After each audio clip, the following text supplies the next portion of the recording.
Ayan po mga kametal, nagtiniba po tayo. Kinukuha po natin ang cutting sa ilalim. Ayan, umupo.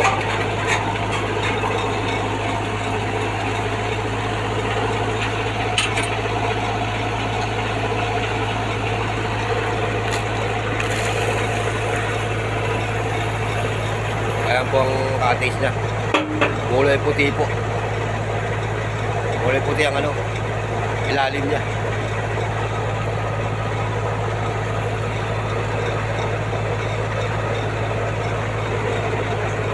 Ito nagbabago ang formasyon, ganun pa rin, puti ng puti.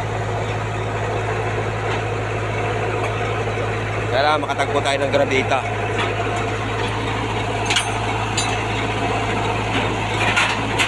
Ayan, mga kametal.